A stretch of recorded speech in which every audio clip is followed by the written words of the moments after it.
A big hello and a warm welcome to all of you amazing and beautiful people out there. Welcome to my channel and welcome to this transmission, which is a collective reading. This reading is about a healed masculine and feminine who have been falling in love with each other. However, they both respect each other's energies, lifestyles, boundaries.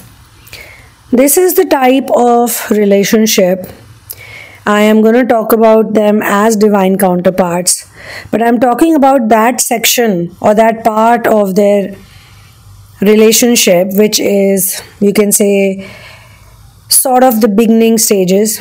But because they're both healed, it's not happening over a few weeks. True relationships, true love relationships actually take time to build up, and that's because there is a reason why divine counterparts are brought together in the scheme of things, and they are both connected with each other's inner work as well. So I'm being shown that they have developed liking for each other, or you can say a feeling which is so consuming. And initially, when it started, they were both confused about it. They both thought that it could just be a fling, or it could just be some kind of liking, maybe, or in general, it could be that this person is a bit noticeable. They could even start off with a bit of negative feelings towards each other, like not bad negative, but sort of a bit of jealousy or a bit of misunderstanding. And I can see that over a period of time, so as I said, it's not happening over a few weeks or just a couple of glances. No, they have actually spent good amount of time in each other's presence, and to think whether they actually feel something or not. Because these two individuals that I'm being shown over here, one is playing the role of divine feminine and the other is playing the role of divine masculine. They are being present, or they have been in same places that are important for both of them for quite some time now, for a long time actually. But initially, they never noticed each other, like they never even existed in each other's worlds or realities. But as both of them went deeper and deeper into their own respective inner work, and they had their own separate lives, of course. The feminine had her own share of experiences or relationships. The masculine had his own share of experiences or relationships that didn't work out. Of course, they didn't have to work out. Otherwise, they won't meet together, right? They both had to go through a series of situations where they had to understand what love is, what is the meaning of love, and what exactly are they looking for in a partner, in the person they love. And to top it all, this is not just any normal person. This is we're talking about twin flames, people who are here to raise the frequency of this planet. And no one can raise the frequency of the planet unless they are not able to raise their own frequency. Because for certain reasons, they are both born in lifestyles, or they're born to parents who are also very pure and very loving and very good people, but they have lots of patterns that are incomplete. So just like a computer program is not fully done yet, the coding is incomplete. So similarly, they had certain patterns where the coding was incomplete. Probably it needed something more to be added to it. 50% it was complete, 50% it was not complete. Maybe the masculine had certain patterns which had half of the coding, and feminine had the patterns of the other half of the coding. And together, when they come into one program, they create a healed pattern. So they both have their own situations, and relationship is not the only thing that they're here to do. They are here to raise their frequency via understanding who they are, understanding their connection with God, and understanding the matters of heart, the dynamics of the planet Earth that they're in, or the plane Earth they are in.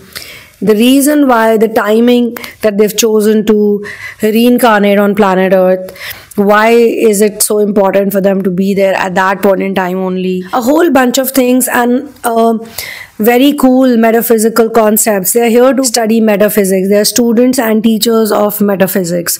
And they're both very devoted, and they both believe in God, they both believe in souls, they both believe in masters and spirit guides. They have very compassionate hearts. They basically split their departments. If they had 100 departments to take care of, or 100 patterns to take care of, one took probably 50 and the other took other 50. It could be 60-40, 70-30, but both were genuinely born to understand each other when the right divine timing happens.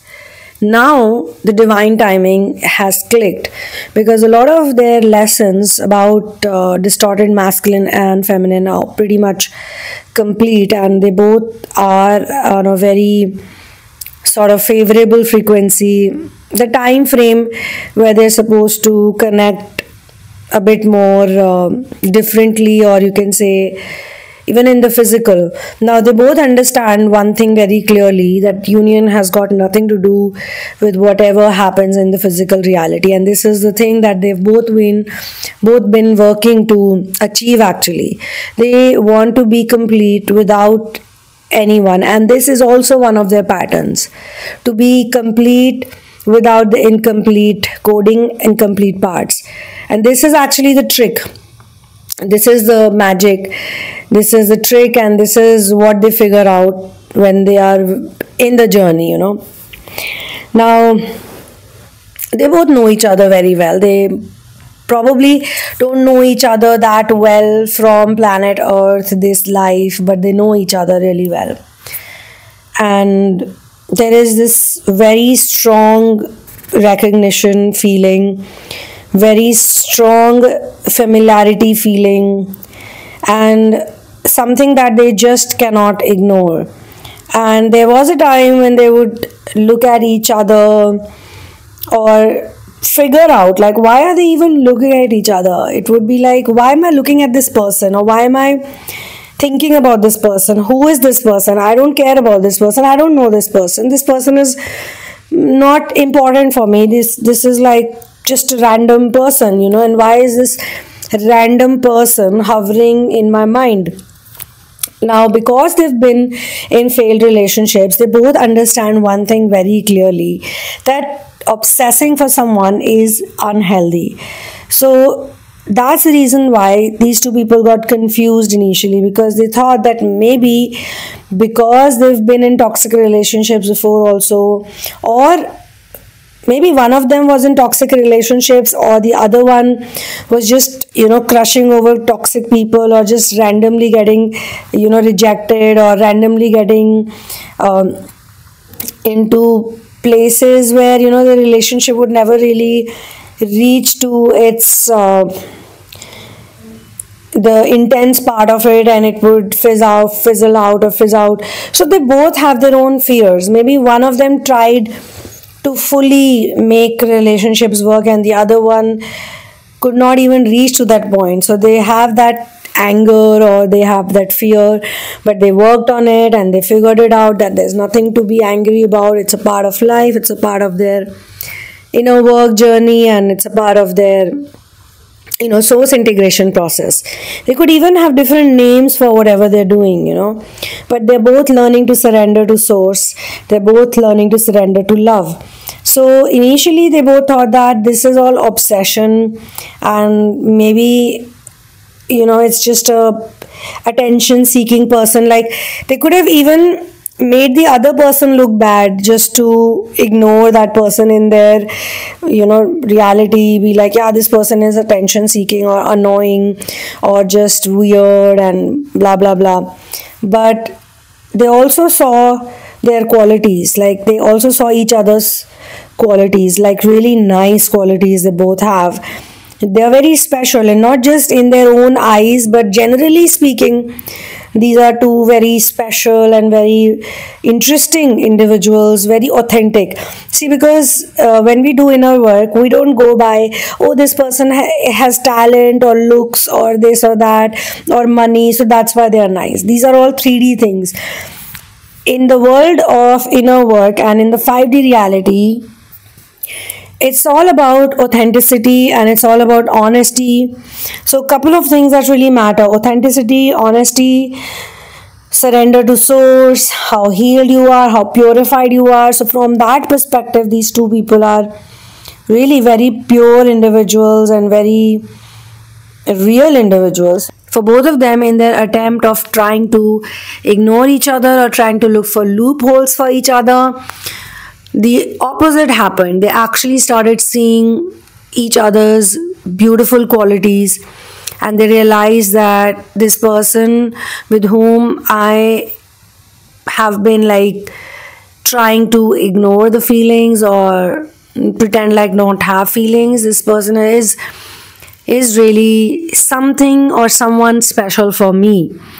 And they've started sort of surrendering. So surrender is also happening when you surrender to your own feelings and you go like, okay, fine, so yes, I do look out for this person every time I'm out there and I am doing whatever I'm doing. I am going to look at this person. Like they would have probably said to their own selves, like, today I'm not going to look at this person, or today I'm not going to talk to this person, or today I'm going to act like I'm very busy and I don't have time for all of this. And maybe in some of the days it did really happen like that, you know, where they were very busy or they could not devote time to it. But now that time has gone because they've been doing it for a very long time now, you know. So what's happening now is very interesting. It's like they are looking at each other and they literally do not understand that they have to look away.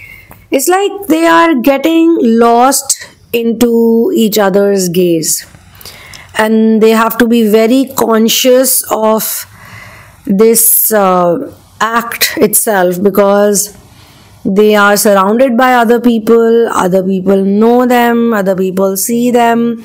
They are also very responsible. They are not, both of them are not romantic individuals, because they both are very high frequency beings. So they know that romance is all lust and it's all made up. They believe in love.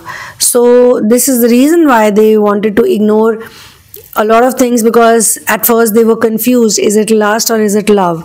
But now it's like this, with this person, they understand that not only they are very natural, but obsession is when a person is not around you and you're going crazy. Whereas here, they don't even get to know when the person walks into their physical surroundings and when they walk out. Like, it's very natural, coming and going, coming and going, coming and going, seeing them, going, seeing them again, okay, leaving from that space. There is no like weirdness, awkwardness, nothing at all. It's like a very comfortable feeling they have with each other. Interestingly, they both can be themselves around each other. They're not conscious of their looks or their physical attributes, which with other people they felt that thing, that, you know, how others judge you, how they mark you on your looks or your weight or your height or talents or money or skills or whatever. Here they don't feel any of that, because they've realized that they are just connected with each other's soul. It's a soul connection. It's not a physical identity based connection. It's a spiritual connection. It's a very, very pure connection. So whenever they see each other, they have a sort of a joy which is very subtle, which is not like, oh my god, hey, I missed you. No, nothing of that sort. It's like they see each other but they are also with other people, and they realize that they are trapped into each other's gaze and forget about the other people around. For themselves, they are embarrassed to be like that. They're embarrassed to be looking at someone and not realizing anything else. So think about it. This is such a hypnotizing, trance like situation when you are looking at each other and you're not doing anything out of lust. It's all like you know someone that well. It feels like a part of you. Overall, it's a very natural connection. Now, I'm being told they are indirectly or directly through telepathy talking to each other, because they both can see that they themselves are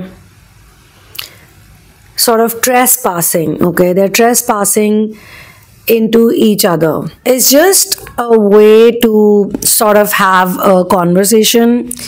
It's like saying that, you know what, I am purposely now doing this. There was a time I was unconsciously looking at you or thinking about you, but now I am purposely trying to understand, why am I feeling this way, where is this connection leading to, and now there is a curiosity. So they could be trespassing into each other's energy field, you can say, or lifestyle or mental energy, but it's more like saying that I'm no longer scared of doing this, because there was a big fear of either getting heartbroken or this is wrong, it could be lust. Maybe there's been that confusion that, am I going away from my inner work? Am I choosing the wrong person yet again?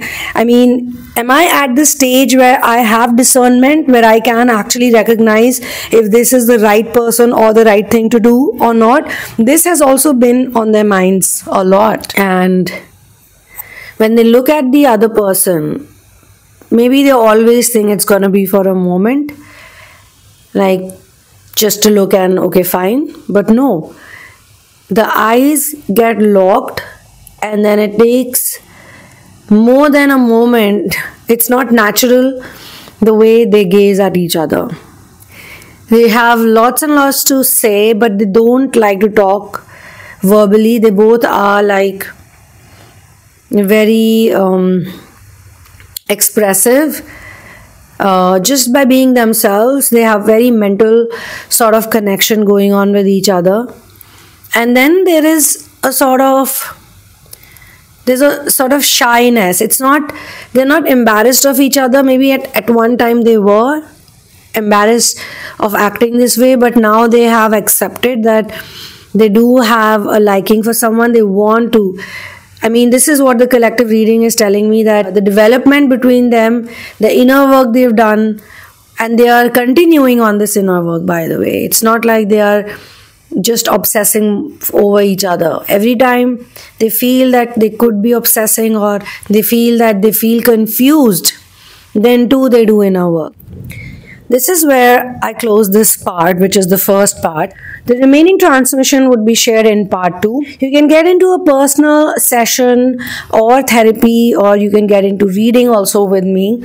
And if you feel that your root chakra is still not strong enough, you're not there yet with the foundation, then I highly recommend you work on your solar plexus chakra, the Manipur chakra. The more you chant the solar plexus mantra, lots and lots of your root chakra related issues will get solved, and then you can focus on working on sacral chakra and solar plexus. See you in the next one.